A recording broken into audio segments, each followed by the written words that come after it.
Assalamualaikum warahmatullahi wabarakatuh. Hai semuanya, kali ini aku akan membahas teori proses pembentukan bumi. Bumi merupakan tempat yang ditinggali oleh makhluk hidup. Kurang lebih 250 juta tahun yang lalu, bentuk gerak benua di bumi sebagian besarnya adalah daratan yang lebih dikenal dengan Pangea. Kurang lebih dari 200 juta tahun yang lalu, Pangea terbelah menjadi dua benua besar, menjadi Laurasia yang saat ini terbagi menjadi Amerika Utara, Eropa, serta beberapa bagian Asia Tengah dan Asia Timur. Dan benua besar lainnya adalah Gondwana yang terbagi menjadi Amerika Selatan, Afrika, India, Australia, serta bagian Asia yang lain. Lalu bagian-bagian dari dua benua besar ini terpecah dan hanyut sehingga terjadi tabrakan dengan bagian yang lain. Sebagai planet yang menjadi tempat tinggal makhluk hidup, bumi tersusun dengan beberapa lapisan bumi, di mana memiliki banyak bahan material pembentukan bumi, serta semua kekayaan alam yang terkandung di dalam bumi. Permukaan bumi memiliki bentuk yang berbeda-beda dimulai dari daratan, lautan, pegunungan, danau, perbukitan, dan masih banyak yang lainnya. Bumi merupakan salah satu planet yang masuk ke dalam sistem tata surya dalam alam semesta, tapi bumi tidak hanya diam seperti apa yang kita perkirakan selama ini.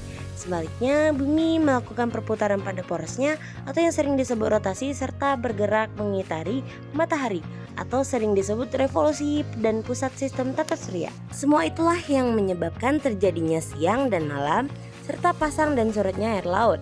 Karena semua itu proses terbentuknya bumi juga disebabkan oleh terbentuknya tata surya.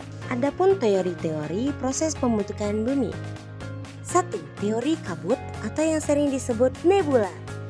Dari zaman sebelum Masehi, para ahli sudah memikirkan bagaimana proses terjadinya bumi dan salah satunya adalah teori kabut atau disebut nebula yang diperkenalkan oleh Immanuel Kant pada tahun 1755 serta Piero della Toulouse pada tahun 1796, di mana mereka berdua terkenal dengan teori kabut kan Laplace.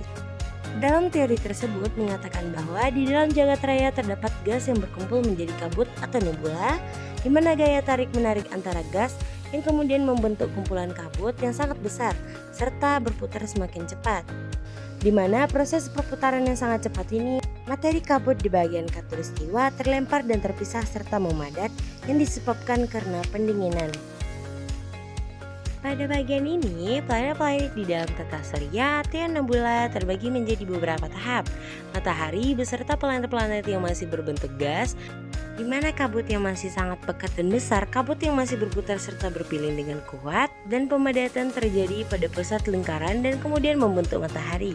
Lalu, pada saat bersamaan, materi lainnya membentuk menjadi massa yang lebih kecil daripada matahari dan kemudian menjadi planet serta bergerak memutari matahari. Kemudian materi tersebut semakin besar dan selalu melakukan gerakan yang teratur mengitari matahari dalam satu orbit yang tetap kemudian membentuk tingkatan kedua keluarga matahari. 2. Teori Planetissima. Sejak awal abad 20, Forrest Ray Moulton, seorang ahli astronomi asal Amerika Serikat, serta rekannya Thomas C. Chamberlain, ahli geologi, mengemukakan teori planetesimal hipotesis bahwa matahari terbentuk dari massa gas yang bermassa sangat besar di saat ada bintang yang lain melintas dan sangat dekat dan hampir terjadinya tabrakan. Terlalu dekatnya lintasan mempengaruhi antara gaya gravitasi dengan dua bintang yang mengakibatkan tertariknya gas serta materi ringan yang ada pada bagian tepi. Pengaruh gaya gravitasi menyebabkan materi terlempar dan meninggalkan permukaan matahari serta permukaan bintang. Materi yang terlempar menyusut serta membuat gumpalan planetesimal, kemudian planetesimal dingin dan memadat yang membentuk planet yang mengitari matahari. 3. Teori pasang surut gas atau tidal. Teori yang dikemukakan James James dan Harold Jeffrey tahun 1918, bintang besar yang mendekati matahari dengan jarak pendek yang pada akhirnya membuat pasang surut pada badan matahari pada saat matahari dalam keadaan gas. Penyebab terjadinya pasang surut air laut adalah massa bulan serta jauhnya jarak antara bulan ke bumi 60 kali radius orbit di bumi. Namun, jika bintang yang masanya mendekati massa besarnya dengan matahari mendekat, lalu akan membentuk semacam gunung gelombang pada badan matahari yang terjadi karena gaya tarik bintang. Gunung-gunung tadi akan menjadi tinggi yang sangat luar biasa, kemudian kemudian berbentuk semacam lidah pijar yang sangat besar yang menjulur oleh massa matahari dan mengarah ke arah bintang besar. Lambat laun kolom-kolom ini akan pecah kemudian akan menjadi benda tersendiri. Dalam lidah yang panas ini terjadi perapatan gas-gas dan akhirnya kolom-kolom ini akan pecah lalu berpisah menjadi benda-benda tersendiri, yaitu planet-planet bintang besar yang menyebabkan penarikan pada bagian-bagian tubuh matahari tadi, melanjutkan perjalanan di jagat raya sehingga lambat laun akan hilang pengaruhnya terhadap planet yang terbentuk tadi. Planet akan mengelilingi matahari, namun tetapi ketika mengelilingi planet-planet yang besar, proses pendinginannya akan lambat, sedangkan planet-planet yang kecil akan berjalan lebih cepat. 4. Teori bintang kembar. Teori yang dikemukakan seorang ahli astronomi, R.L. Littleton. Teori ini menerangkan bahwa galaksi berawal dari kombinasi bintang kembar, di mana satu dari bintang itu meledak membuat banyak material yang terlempar, sedangkan bintang yang tidak meledak itu disebut matahari, dan bintang yang meledak itu menjadi planet-planet yang mengelilingi matahari.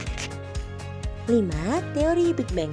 Teori Big Bang menjelaskan bahwa murni berasal dari puluhan miliar tahun yang lalu, di mana ada kumpulan kabut yang sangat besar berputar pada porosnya. Putaran itu memungkinkan bagian-bagian kecil terlempar, sedangkan bagian besar menjadi satu dan menjadi pusat pembentukan cakram raksasa.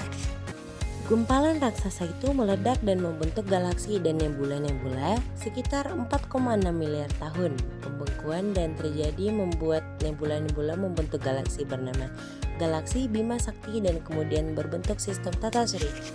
Bagian ringan yang terlempar membentuk gumpalan-gumpalan yang memadat dan gumpalan itu membentuk planet-planet. Kesimpulan pembentukan bumi. Kesimpulan teori pembentukan bumi adalah bahwa bumi terbentuk dari debu dan gas kosmik yang berkumpul melalui proses akresi dan pendinginan nebula sekitar 4,5 miliar tahun yang lalu. Materi-materi berat tenggelam ke pusat untuk membentuk inti. Sementara benturan dengan meteorit selama miliaran tahun pertama membentuk gerak bumi. Akhirnya, permukaan mendingin memungkinkan terbentuknya lautan dan atmosfer.